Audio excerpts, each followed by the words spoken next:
I haven't seen him around. When he was standing around before, I actually thought he looked a bit like Miles. Oh, yeah. I don't know if you can see that. It's like a Miles doppelganger, in my opinion. A taller Miles. Tall Don B.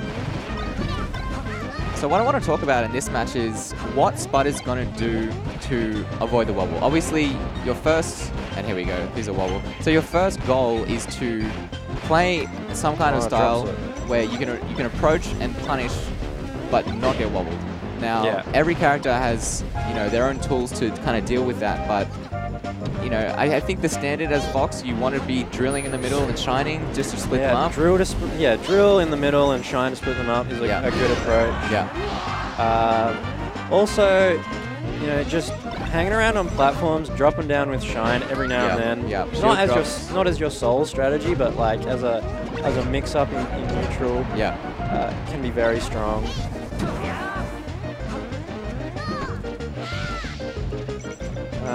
Getting rid of Nano. So this is actually a really interesting part because we can see how strong CookBook's Sopo is, right? Because some ICs completely rely on their Nano, they completely rely on wobbles to win the matches, but then some ICs obviously have a really strong Sopo game as well. You see, like, players like Tudak can go really far with just a Sopo. Absolutely. So he doesn't really get any extra credit with his Sopo there. Yeah. But hey, it doesn't matter because he got the wobble. He didn't finish it, but it gave him enough to take the first stock. Right. And I think, I have a feeling that Spud might be trying to feel out how his Fox will do against other ICs if he faces them today in the tournament or tomorrow. Yeah, if you're going to take a risk with a secondary character, do it early in the tournament. When you've got the chance to experiment. Yeah. Oh, jab grab. Okay. Spud's shaking his head, not happy.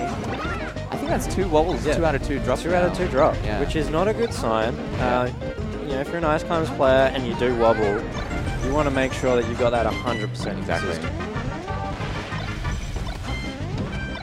I feel like, especially against a player like Spud, if you can read his movement and land that grab, you've already got the hard part done. And then absolutely. Pulling off that wobble in the end should be the easy part. Doesn't get enough height to get onto the edge. Yeah, a little unfortunate there. So, I mean, this game could have been very, very different if those 2 wobbles had been finished. Yeah, definitely. I mean, if those 2 wobbles had been finished, the Ice Climbers would have just won the game. Exactly. Well, yeah. And then we would have seen a character switch from Spud. But right now, I think Spud's looking pretty confident. I mean, he is landing a couple. I saw a couple of drill shines just before. Landing a shine out of shield I just saw. So it takes that first game. Although there were some scary moments with a couple of wobbles. Couple of wobbles, yeah. Couple of wobbles, head shakes, the standard against the wobbling.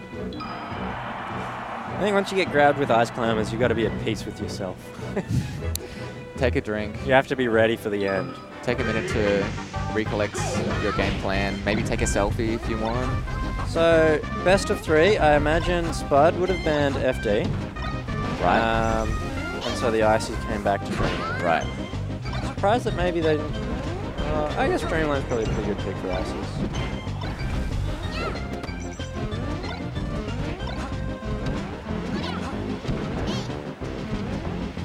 Separating Nana and just hitting her as she tries to come back. Yeah, making sure.